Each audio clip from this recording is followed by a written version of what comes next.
No Justo Eu de hoje, estamos recebendo o professor Alexandre Freitas Câmara. Ele é desembargador do Tribunal de Justiça, professor da EMERGE e autor de diversos livros sobre processo civil. Bem-vindo ao Justo Eu, Alexandre. Olá, professora, é um prazer ter você aqui. Eu te admiro demais, queria deixar isso registrado. E você pode começar explicando para a gente a diferença entre tutela de evidência e tutela de urgência? Vamos lá. Vamos acho que começar do começo, né? Para ficar mais fácil. Quando a gente do processo fala em tutela, a gente está falando de proteção, né? Tutelar e proteger. Quando a pessoa vai ao judiciário, vai para um processo, o que ela espera é que através do processo ela consiga proteção para o direito dela. Essa proteção, que é obtida através do exercício da atividade jurisdicional do Estado, a gente chama de tutela jurisdicional. Normalmente, essa tutela jurisdicional é obtida no final do processo. A tutela jurisdicional obtida no final do processo a gente chama de tutela definitiva. É o resultado definitivo que a pessoa obtém no processo. Só que isso demora muito. Naturalmente isso demora. O processo, por mais que a gente se esforce, ele naturalmente demora algum tempo. Então, foram criadas técnicas para acelerar resultados. E a gente consegue obter alguma proteção, ainda que seja uma proteção menos intensa, mas alguma proteção antes do término do processo. Essa proteção que a gente obtém, que a parte obtém antes do término do processo, é uma tutela que não é definitiva. E como não é definitiva, resolveu-se chamar de tutela provisória. A tutela provisória pode ser basicamente de dois tipos: a de urgência e a da evidência. As duas são construídas a partir de uma mesma ideia básica, a de que a gente só pode conceder essa proteção provisória a pessoas que provavelmente tenham direito. A gente trabalha aqui com uma ideia de probabilidade, porque, claro, certeza de que o direito existe a gente só vai ter no final do processo. Então, lá no final, o juiz vai dizer: olha, como eu tenho certeza que você tem direito, eu estou te concedendo uma proteção definitiva. Aqui no começo, o juiz vai dizer: como provavelmente você tem razão, eu te concedo essa proteção, mas ela é provisória, pode ser que depois isso venha a ser revogado.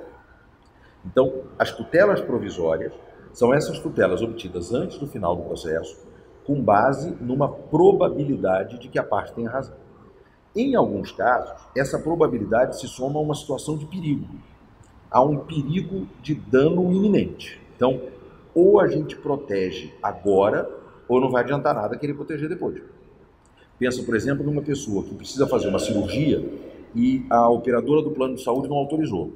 Só que se ela não fizer a cirurgia em 24 horas, ela morre. Não dá para esperar o final do processo. Então, como ela demonstra que tem o plano de saúde, que está em dia, está pagando, então ela provavelmente tem direito, tem lá o laudo do médico dizendo se não operar em 24 horas morre, tem a situação de perigo, então a gente concede uma tutela provisória. Essa tutela provisória que é concedida porque há uma situação de perigo, a gente chama de tutela de urgência. Mas existem casos em que a tutela provisória não depende da urgência. Então, existem tutelas provisórias sem urgência. Essas a gente chama de tutela da evidência. Na tutela da evidência não tem urgência, mas tem uma probabilidade muito forte. Então, é uma probabilidade tão grande que a gente pode até dizer que ela é assim, uma quase certeza. E essa quase certeza permite a atribuição de uma proteção provisória, mesmo não havendo urgência. Por exemplo, a gente sabe que o Supremo Tribunal Federal edita o que se chama de súmula vinculante, né? Então, ele edita lá uma súmula vinculante dizendo alguma coisa, sei lá, não incide tributo sobre empréstimo de chinelo. Inventando um negócio aqui, só para a gente ter um exemplo. Aí eu emprestei o chinelo para o meu filho e o município veio me cobrar um tributo por causa disso. Eu falei: espera aí, o Supremo Tribunal Federal tem uma súmula vinculante dizendo que não pode cobrar tributo disso. Aí eu entro em juízo contra o Estado dizendo: eles estão me cobrando tributo, eu não quero pagar. Como é uma pretensão baseada nesse enunciado de súmula vinculante, é quase certo que eu tenha razão, né? é uma probabilidade muito intensa. Você vai dizer assim, não, mas peraí, talvez você não estivesse emprestando, talvez você estivesse vendendo, e se vender não aplica esse enunciado. Então, não dá para ter certeza absoluta, mas temos aqui uma quase certeza. Essa quase certeza permite uma proteção provisória, que é a tutela da evidência. Então, essa seria aquela do fumus boniuris e a da urgência periculum in mora mais do fumus boniuris. As expressões fumus boniuris e periculum in mora, elas são expressões latinas, vêm lá da Idade Média, são de uso muito tradicional. Né? O fumus boniuris, a expressão que indicaria a probabilidade. O periculum in mora, a situação de perigo. Então, na tutela de urgência tem que ter os dois. Tem que ter a probabilidade e o perigo, o fumus boniuris e o periculum in mora. Na tutela da evidência não tem o periculum in mora, não tem o perigo, só tem o fumus boniuris. Mas é essa probabilidade, digamos, qualificada. É um fumus boniuris muito forte. Muito forte. Que é a fumaça do bom direito, mas assim, quase queimando. Quase um incêndio. E com relação ao perigo de dano inverso, que seria impeditivo, no caso, para concessão da tutela de urgência. As tutelas de urgência, elas podem ser de dois tipos. E isso não estava na distinção que eu fiz antes. As tutelas de urgência podem ser de dois tipos. Elas podem ser meramente assecuratórias ou podem ser satisfativas do direito, da pretensão. No primeiro caso, a gente está concedendo uma tutela de urgência que não permite a realização prática do direito imediatamente. O que ela faz é garantir a futura realização desse direito.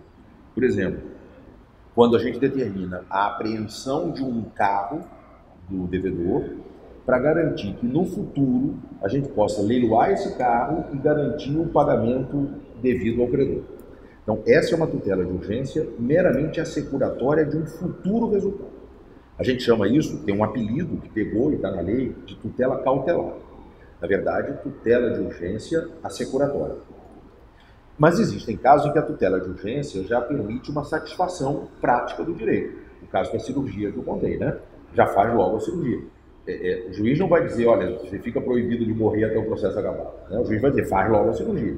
Então já há uma satisfação do direito. Essa tutela de urgência satisfativa, o Código chama de tutela antecipada. É um apelido que pegou. Para a tutela antecipada, quer dizer, para a tutela de urgência satisfativa, há uma exigência do que se chama de requisito negativo. O Código diz que não se concede tutela antecipada, portanto, tutela de urgência satisfativa do direito, se houver o perigo de que ela gere efeitos irreversíveis. Então, em tese, o juiz não pode determinar, através de uma tutela antecipada, a demolição de um edifício. Isso é irreversível. Agora, isso é só uma regra geral. Tem uma exceção a essa regra. A exceção acontece naqueles casos que a gente se depara com um fenômeno chamado de irreversibilidade recíproca. O que é isso? É aquela situação em que a gente diz assim, se eu conceder a medida, vai acontecer alguma coisa irreversível. Mas se eu negar, vai acontecer alguma outra coisa que também é irreversível. É o caso da cirurgia.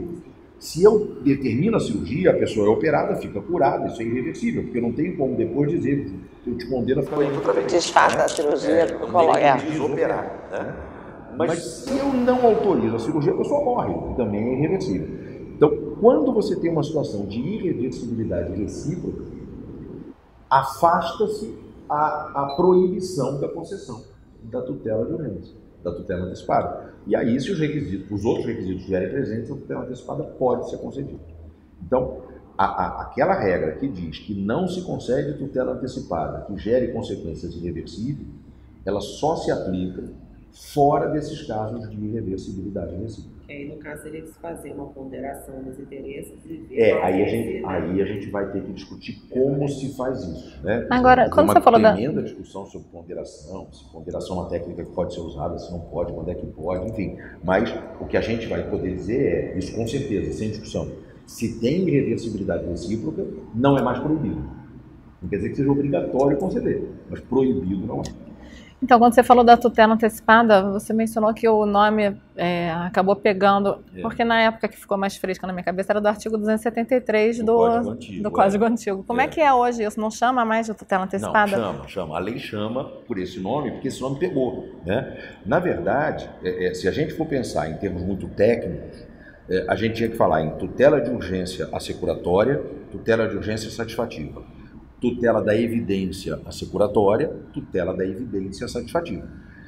Só que a tutela de urgência, que está mais firme no nosso imaginário, porque a gente já lida com isso há muito tempo, a tutela da evidência como conceito para a maioria das pessoas é novidade, porque apareceu mais, digamos, mais claramente com o Código do Processo Civil, que está em vigor desde 2016, a tutela de urgência, ela, nessas duas vertentes, ela tem esses nomes que se tornaram muito tradicionais.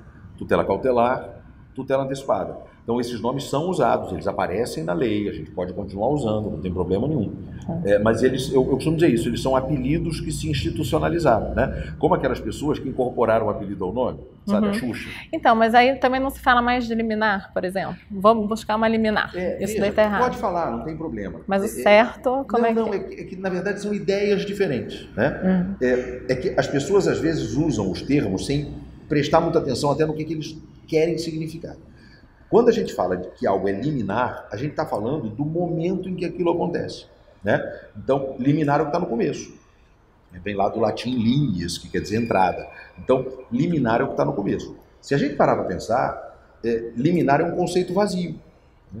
O juiz deu uma liminar. Bom, então eu sei quando ele deu, mas eu não sei o que ele deu, né? Porque a gente vai chamar de liminar qualquer pronunciamento que aconteça no começo do processo. O Código fala, por exemplo, em improcedência liminar do pedido, né? É uma liminar? É, porque é no começo. A gente fala em indeferimento liminar de petição inicial, rejeição liminar de recurso. Tudo que acontece no começo é liminar. Agora, quando o juiz, liminarmente, ou seja, no começo do processo, concede alguma proteção ao autor que não é definitiva, ele está definindo uma tutela provisória, né? E essa tutela provisória pode ser tutela de urgência, pode ser tutela de evidência, pode ser assecuratória, pode ser satisfativa. E a gente chama de liminar por conta do momento. Por conta do momento. Mas essa sentença que ele dá liminarmente nunca é chamada de liminar, né? Mas se a gente for olhar a doutrina fala em sentença de indeferimento liminar da petição inicial. O Código usa a expressão improcedência liminar do pedido para falar de uma sentença que é deferida no começo do processo. E aí é curioso, porque ela é liminar, mas é sentença, né? E sentença normalmente é o termo que a gente usa para designar o que vem no final. Mas é porque ali o começo e o final se sobrepõem, né? O processo já, se é que eu posso dizer assim, ele já nasce acabando. Né? Ele já... Agora, engraçado você falar de tutela antecipada, que eu passei minha vida inteira riscando essa expressão e escrevendo antecipação dos efeitos da tutela. E agora todo mundo voltou a chamar a tutela de tutela antecipada. Isso tem uma série de questões aí do ponto de vista da terminologia, né? Quando isso apareceu na doutrina brasileira, a expressão que se usou primeiro foi tutela antecipatória. Um trabalho do professor Luiz Guilherme Marinoni, antes de ter isso no código anterior. Um trabalho acadêmico que ele produziu no comecinho dos anos 90, 91, por ali, e ele usou a expressão tutela antecipatória. Aí o professor Zé Carlos Barbosa Moreira criticou muito essa expressão, dizendo, olha, antecipatório é o pronunciamento do juiz que concede uma tutela, mas não é a própria tutela. A tutela não é antecipatória, a tutela é antecipada, porque normalmente a gente obtém a tutela no final.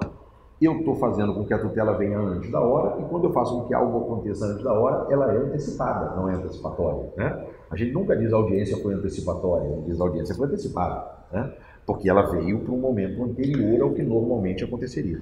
Então ele diz, o adjetivo que qualifica essa tutela que veio antes do momento normal é antecipado e não antecipatório.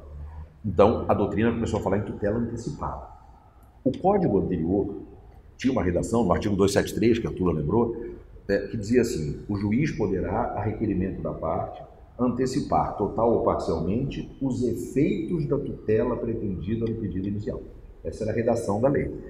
A doutrina criticou muito essa redação, na época, dizendo que, na verdade, ela era uma redação redundante. Por quê? Porque quando a gente vai buscar o conceito de tutela jurisdicional, a gente vê que tutela jurisdicional é o resultado prático que o processo produz na vida das pessoas, né? Então, a tutela jurisdicional é o próprio efeito do processo que a decisão judicial produz. Se a tutela jurisdicional é o próprio efeito, Antecipar tutela é o mesmo que antecipar efeito. E, portanto, antecipar efeito da tutela é uma redundância. Então, a doutrina, há muitos anos, o professor Cândido Dinamarca tem um trabalho muito interessante sobre essa questão, a doutrina há muitos anos diz que é errado dizer antecipação dos efeitos da tutela. O certo é falar em antecipação da tutela. E se eu, juiz, antecipo a tutela foi antecipada. E por isso a expressão que se usa para designar a tutela, nesse caso, é tutela antecipada. Mas é isso, é tecnologia. E hoje em dia também não tem mais aquele procedimento cautelar, né? Porque ainda estou lá no artigo 273 do Código Antigo, tá? O novo. Qual é o artigo novo no CPC novo para eu gravar? É o 300. 300? Da tutela de urgência é o 300. Tá, e aquele procedimento cautelar não existe mais. O processo cautelar autônomo não existe mais, né? Agora, a tutela cautelar é obtida no mesmo processo que a tutela definitiva, né? E isso é curioso. O Código de 73 brasileiro foi o primeiro código do mundo a prever um processo autônomo para obtenção de tutela cautelar. E aí, na época, a doutrina da época diz assim: o nosso código é muito avançado, ele é sensacional, ele é maravilhoso, porque ele prevê um processo autônomo só para isso. À medida que o tempo foi passando, e ninguém copiou o Brasil, eu parto do princípio de que se a gente tem um negócio que ninguém tem, não é possível que o mundo inteiro esteja errado, a gente esteja certo. Tomate de 3 pinos. Né? Tipo tomate de 3 pinos, enfim. Tirando jabuticaba, eu acho que o que só tem no Brasil e não tem no resto do mundo, a gente tem que parar para pensar. Né? Veja, pode até ser que a gente seja muito avançado em alguma coisa, mas pode não ser. Né? Então o processo cautelar era uma tomada de 3 pinos. E o processo cautelar era a nossa tomada de 3 pinos. A doutrina começou num determinado momento a dizer o seguinte: peraí, por que o mundo inteiro não precisa disso? E a gente aqui inventou esse negócio. E a gente se deu conta de que não precisava. Realmente não precisava. A gente pode abrir mão do processo autônomo para a obtenção da tutela cautelar. Porque a gente não pode abrir mão da tutela cautelar. Né? Então, para que instaurar um processo autônomo só para isso?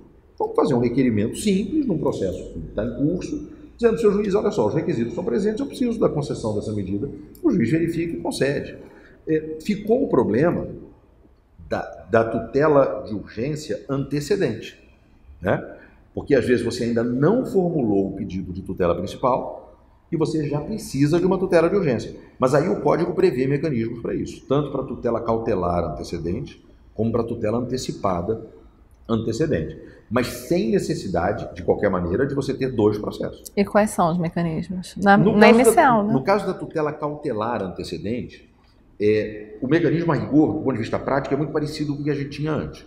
Você faz uma petição inicial só para pedir a tutela cautelar, o réu é citado, ele tem 5 dias para contestar, vai ter ali uma produção de prova, que eventualmente se faça necessário, o juiz vai decidir.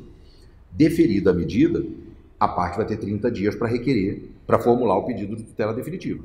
Só que ela não formula esse pedido de tutela definitiva em outro processo, ela aproveita o processo que já existe. Então ela faz uma nova petição, dizendo: olha, eu já obtive a tutela cautelar, eu agora quero a tutela definitiva, mas é o mesmo processo, então não tem um novo recolhimento de custas, não tem uma nova autuação, não precisa citar de novo o réu, porque ele já estava citado no processo, ele é só intimado para audiência de conciliação, se for o caso, ou para contestar, e o processo segue.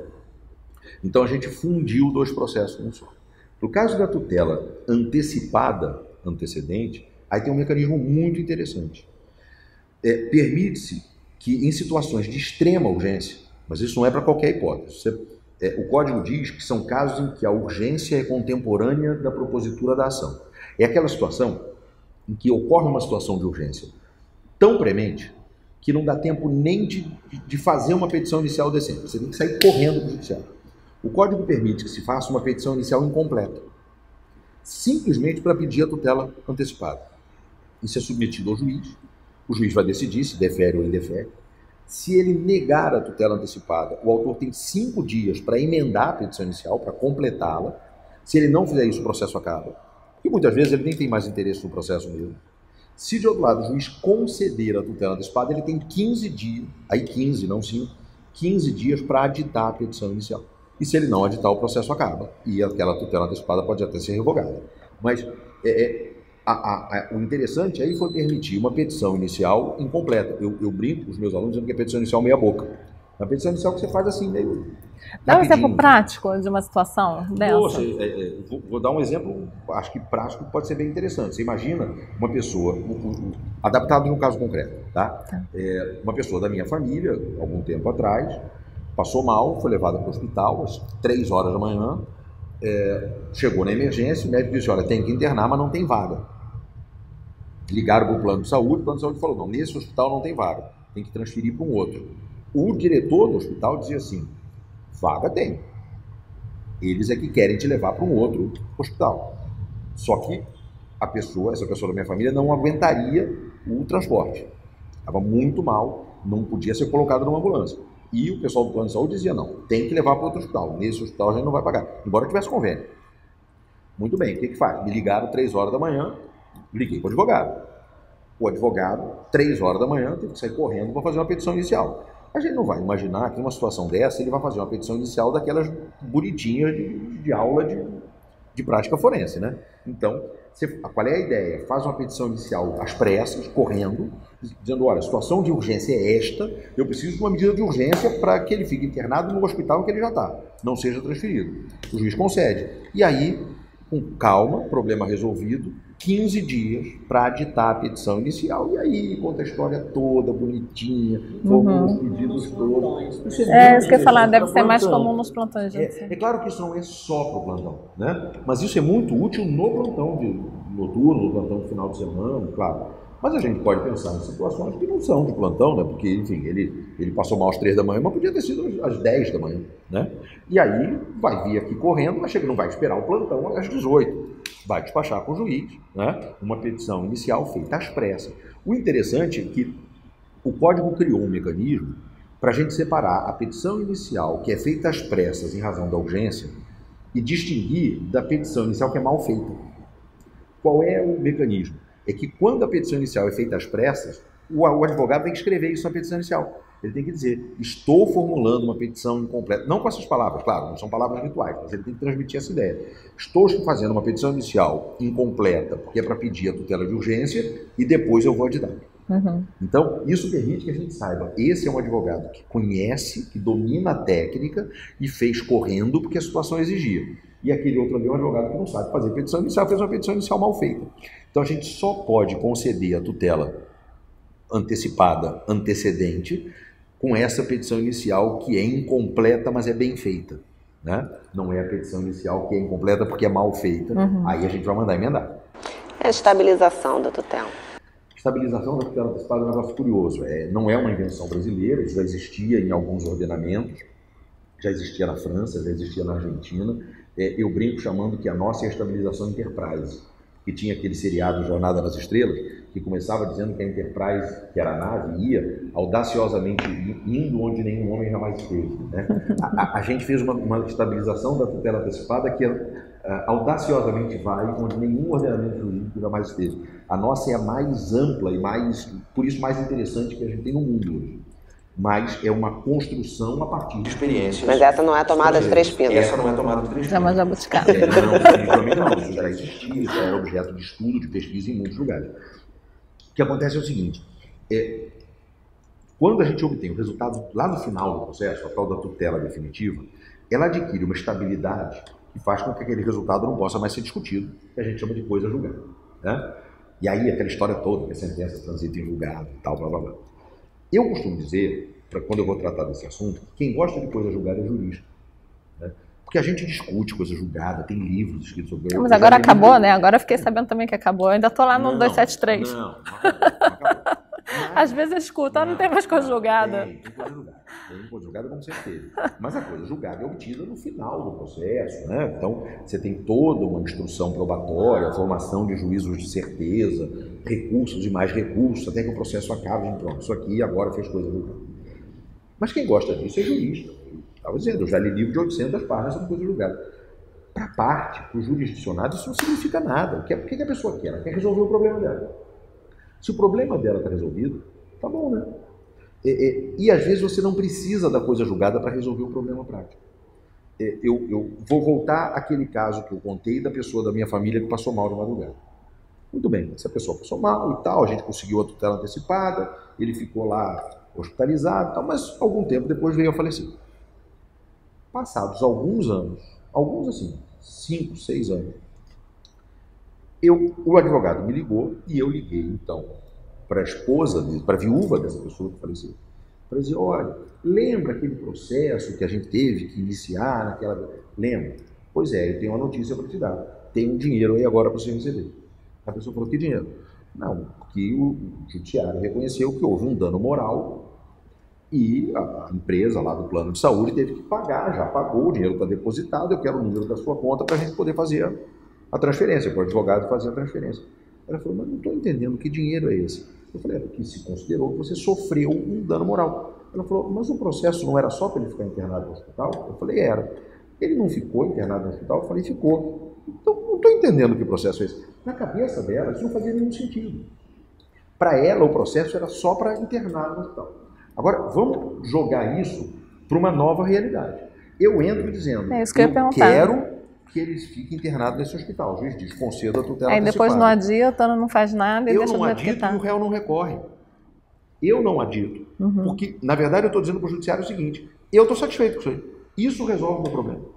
E o réu não recorre o seguinte, ele tem que ficar internado, eu vou ter que pagar, tá bom, deixa para lá. Se é só isso, para mim tá bom e não vou recorrer. Se o réu não recorre e eu não adito, o processo acaba na tutela antecipada. E ela adquire uma estabilidade. Então, não tem coisa julgada, se for o caso, disso pode voltar a ser discutido, mas aquela internação dele está garantida.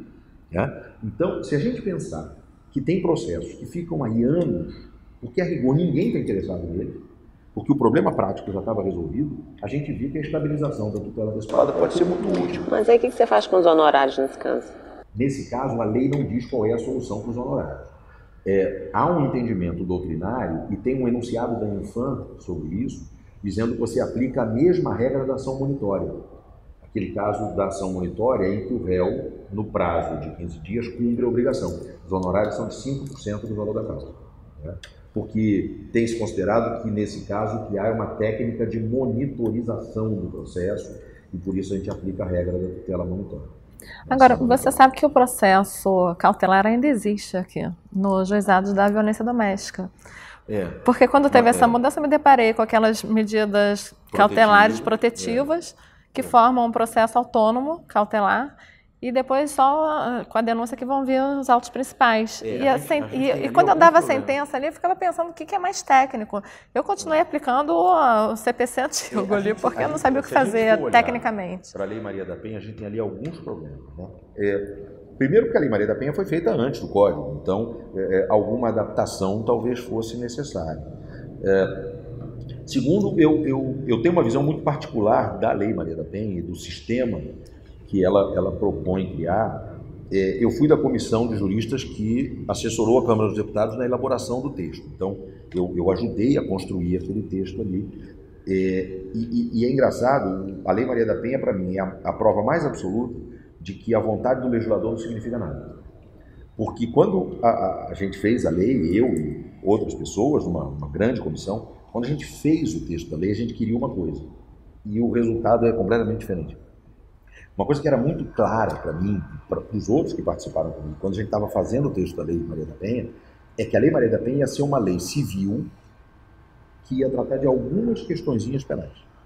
Por exemplo, ia criar lá uma agravante de pena quando a lesão corporal fosse resultado da violência doméstica. Tanto que naquele artigo, desculpa te interromper, que fala sobre a escolha do foro, que pode ser no local do fato ou onde mora a vítima, e aí fala civil e penal não, né? Quer dizer, e aí fiquei imaginando assim, então, quando que vai acontecer uma protetiva civil e... A rigor, para nós que fizemos a lei, todas as protetivas são civis, nenhuma é penal. Então, na nossa cabeça era uma lei civil com detalhes penais. Quando ela entrou em vigor e começou a ser aplicada, isso se inverteu, ela virou uma lei penal com detalhes civis. Então ela é tratada como uma lei penal. Eu vivi uma experiência muito curiosa com isso. No último Congresso Mundial de Direito Processual, que foi em 2015, na Turquia, uma professora francesa foi dar uma palestra sobre tutela processual das minorias. A professora Soraya Amri Meko. E ela deu uma palestra sobre a tutela processual das minorias e dos vulneráveis no mundo. Começou a falar de várias situações. e falou da Lei Maria da Penha. Ela disse que ela fez um estudo sobre a Lei Maria da Penha. Claro que ela não chamou de Lei Maria da Penha, ela falou a lei brasileira da violência doméstica contra a mulher e tal. E aí ela disse assim, é uma lei muito interessante, porque é uma lei, evidentemente, uma lei civil, que trata de alguns aspectos penais, mas é evidentemente, na sua maior parte, uma lei civil. Quando ela acabou a palestra, eu fui falar com ela, e aí cheguei lá, me apresentei para ela, e disse que eu tinha participado da elaboração da lei, ela achou muito curioso, porque ela não me conhecia e tal. E aí, curiosa coincidência de eu estar ali, e eu falei para ela, professora, eu precisei vir para o outro lado do mundo para ouvir alguém dizer, alguém que não é do meu país, dizer o que a gente queria que fosse dito lá no nosso país, que é uma lei civil com alguns aspectos penais. Que no Brasil ela é interpretada exatamente ao contrário. Então, as medidas protetivas, por exemplo, se você olhar para elas, elas são todas civis. Todas. Suspensão dos efeitos de procuração. Alimentos. Todas essas são medidas civis. Né? Afastamento do lar. Não pode chegar a uma determinada distância da pessoa. Isso não é restrição de liberdade. A pessoa pode andar por onde quiser. Ela só não pode chegar ali se a outra pessoa estiver perto. Né? Então, ela não está proibida de entrar num bairro. Ela pode entrar no bairro, desde que o outro não esteja ali. Né? Então, essas medidas todas são medidas que foram pensadas como medidas civis. E tinha lá uma outra questãozinha penal. Mas isso se inverteu, enfim, a lei é de quem a interpreta e a aplica. E é maravilhosa, né? No final das contas, é ótimo. Tem produzido excelentes resultados. Mas essas adaptações procedimentais, elas vão ter que vir em algum momento, né? Porque a lei é mais antiga, depois veio o código, e aí às vezes ficam ali alguns... E você fica sem saber como chamar ali aquela sentença, que na verdade eu continuei chamando de sentença de cautelar satisfativa, porque acho que isso não existe mais hoje em dia, né? Eu falei, bom, porque tem a protetiva, a gente defere no início, no final ela ainda precisa das protetivas. Pois é, e você vê que se a gente olhar para a lei nem chama de cautelar, nem chama de tutela antecipada, ela chama de medidas protetivas de urgência. Isso. Proteção e tutela. Então, na verdade, ela está falando de tutela de urgência. Algumas são cautelares, outras não são. Outras são e que se a denúncia viesse realmente no prazo de 30 dias, ela poderia ficar ali, né, com a numeração dos autos principais. Mas como também a gente não tem esse controle do que vem em termos de denúncia, acaba sendo esse processo autônomo. Vamos falar sobre a tutela provisória dada na sentença. Eu outro dia precisei dar uma. Para uma senhora que estava sem pensão. E aí, na audiência, realmente ali, eu dei prazo para as pessoas falarem em razões finais, só que assim, vai falar um vai falar 15 dias, outro vai falar 15 dias, o Ministério Público vai falar, eu falei, essa senhora vai ficar mais 3, 4 meses sem receber nada. Mas assim, quando você dá isso nem foi na sentença, né? Foi antes, assim, foi na audiência. Mas assim, quando você dá na audiência, até um pouquinho antes da sentença, você está praticamente pré-julgando o processo, né? Assim, tem uma dificuldade muito grande na hora de fundamentar. Então, você vai usar o que? A prova que você acabou de produzir, você praticamente está sentenciando, né? E na sentença tem ainda uma outra questão, que você está realmente já com as provas produzidas e tudo e tal, mas garantindo um direito da pessoa dela começar a executar aquilo independentemente a concessão da tutela provisória na sentença, seja ela de urgência ou de evidência, na verdade, a forma de você dizer esta sentença produzirá seus efeitos imediatamente, ainda que venha recurso. Né? Então, para usar uma linguagem talvez um pouco mais técnica, a gente está retirando o efeito suspensivo de uma eventual apelação. Né? Na prática é isso. Conceder a tutela provisória na sentença é isso. Em alguma medida, isso pode parecer mesmo um pré-julgamento. Isso, aliás, não só na que é deferida no começo, né? Também a que é deferida na que é deferida no final, a que é deferida no começo também. Rigor, em muitos casos, isso acaba virando um pré-julgamento. Você pega lá a decisão concedida a tutela antecipada, às vezes assim, só que se o juiz escrevesse aqui sentença, eu acreditava, né? Até porque existem estudos de juristas e de psicólogos sobre o que se chama de viés de confirmação. A ideia de que, se eu deferir uma medida liminar, lá no começo do processo, eu vou tentar conduzir o processo de modo a mostrar lá no fim que eu estava certo desde o início e confirmar a minha decisão. Realmente que aconteça, né? Tem alguma prova que realmente demonstra que estava errado. Mas até isso, às vezes, quando existe um enviesamento, até isso o juiz dá um jeito de colocar de lado. Porque primeiro ele pensa no resultado, e aí depois no que ele vai fundamentar para chegar àquele resultado. Porque ele está enviesado, né? Porque ele, na verdade, ele quer julgar daquele jeito. Isso levou alguns ordenamentos jurídicos a estabelecerem que o juiz que decide sobre tutela provisória, ao decidir, seja qual for o resultado, conceder ou negar, ao decidir se torna impedido de atuar no processo. E outro juiz tem que vir para proferir a sentença. Então, você cria um sistema em que 2 juízes atuam na causa. Um para tutela provisória, o outro para tutela definitiva. E quando o outro não confirma, eles param de se falar, assim, ficam inimigos. Enfim, espero que não, né? Espero que, enfim, seja uma questão simplesmente jurídica. Mas, então, por exemplo, para a gente ter um sistema assim, a gente teria que ter numa vara 2 juízes. Né? Então, metade dos processos, ela examina a tutela provisória e você dá a sentença, na outra metade inverte. Né? Então, sei lá, os pares começam por ela e depois vão para você, os ímpares começam por você e depois vão por ela. Para ela, de modo que a gente evite esse viés de confirmação. Isso acontece não só no processo civil, isso acontece no processo penal. Isso que eu ia falar, isso mais ou menos já acontece no Ministério Público, com relação às centrais de inquérito. No processo penal de vários países, não no Brasil, mas de vários países, você tem o juiz de instrução, que não é o juiz de sentencia. Em São Paulo, inclusive, acho que tem também assim, aquele grupo de juízes que só atua no deferimento das medidas. Exatamente, mas a gente não tem isso ainda regulamentado em lei, né? O Código de Processo Penal brasileiro não prevê isso, mas em outros países, como no Chile, por exemplo, prevê. Então, isso está muito ligado a esses estudos sobre enviesamento dos juízes, principalmente sobre o viés de confirmação. Mas, enfim, isso é realidade de outros lugares. O certo é que, muitas vezes, quando a gente defere uma tutela provisória, a gente já está indicando para que lado vai. Isso, a rigor, não é 100% ruim, tá?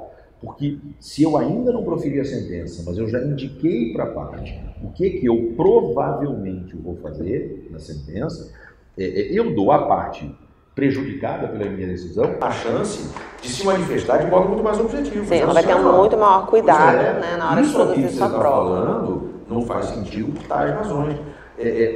Como se eu tivesse apresentado para ela uma espécie de projeto da minha sentença para ela poder criticar. Né? Então isso acaba gerando, e esse eu acho que é o lado bom da história, isso acaba gerando um direito de manifestação muito mais preciso e que pode ser exercido de forma muito mais eficiente. Né? Então tem lá um lado bom, como quase tudo na vida. Mas a ideia de poder conceder tutela provisória na sentença, basicamente é a ideia de se poder, em algumas hipóteses, retirar o efeito suspensivo da apelação. Outra coisa que eu queria falar é o seguinte, entre primeiro e segundo grau, às vezes assim, o juiz nega, o tribunal dá, ou vice-versa. E na hora de dar sentença, o juiz se convence de que ele estava certo e o tribunal estava errado.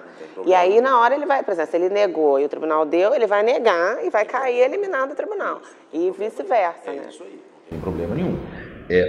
O que a gente tem que pensar é o seguinte, a decisão que o tribunal proferiu no julgamento do recurso substituiu a decisão recorrida. Né? Então, o juiz de primeiro grau deu a tutela provisória.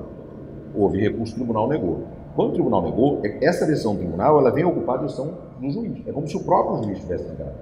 Né? E como depois houve uma instrução probatória, um aprofundamento do exame da causa, nada impede que, num julgamento posterior, se diga, olha, aquela decisão lá de trás está errada, não tem problema nenhum. Ele lá concedeu, aqui estou julgando improcedente, ou ele lá negou, eu agora estou julgando procedente. Porque eu estou examinando provas que não tinham sido examinadas anteriormente.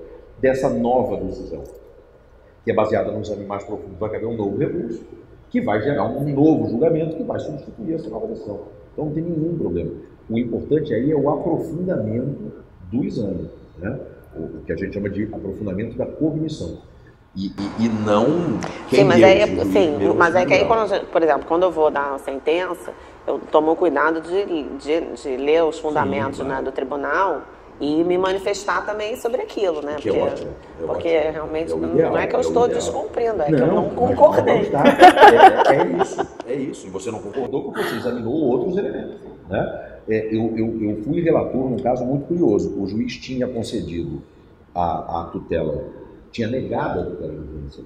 Ele tinha negado, houve um agravo do autor e no tribunal a gente concedeu.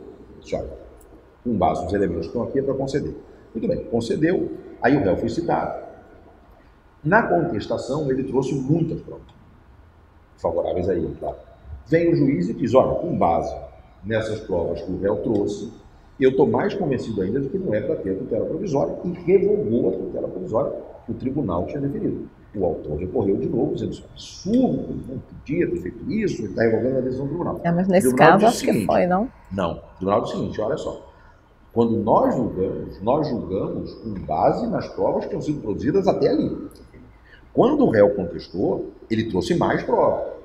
O código diz que a tutela provisória pode ser revogada a qualquer tempo. O juiz examinou novas provas e revogou. Ele podia revogar? Podia.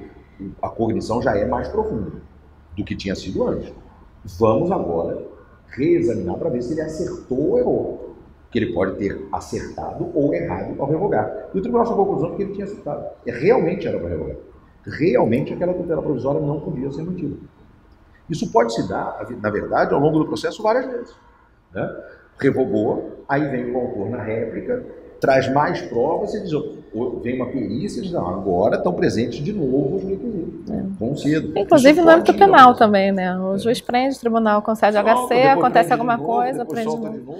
Claro. Tem até um processo famoso desses aí que repercutiu na mídia que aconteceu isso. De vez em quando a gente vê um processo que prende, solta, prende, solta, prende, solta. É isso. E no processo civil, concede, revoga, concede de novo, revoga outra vez, porque vão surgindo novos elementos, né? E a gente vai aprofundando o exame da causa até chegar na tutela definitiva. Muito obrigada. Adorei. Também adorei. Eu então. Hoje, eu posso falar de carteirinha, assim, eu estava até conversando com ele antes da tua chegar. Assim, eu estudei pelos livros dele e eu gosto muito da linguagem que você utiliza, porque é uma linguagem muito mais acessível para os estudantes. Fala de uma forma clara, não tem necessidade de usar linguagem rebuscada para poder explicar o que precisa ser compreendido. Né? Eu também estudei pelos seus livros. Para mim fez uma diferença brutal no meu estudo. Que bom, fico feliz. E eu te agradeço, não só pelos livros, mas também por ter vindo aqui hoje dividir com a gente seu conhecimento. Para mim foi uma alegria. Obrigada, tá? Obrigada. Esse foi Justo Eu de hoje, com o professor Alexandre Câmara. Se você gostou, curta nosso canal, compre os livros dele e assista nossos vídeos.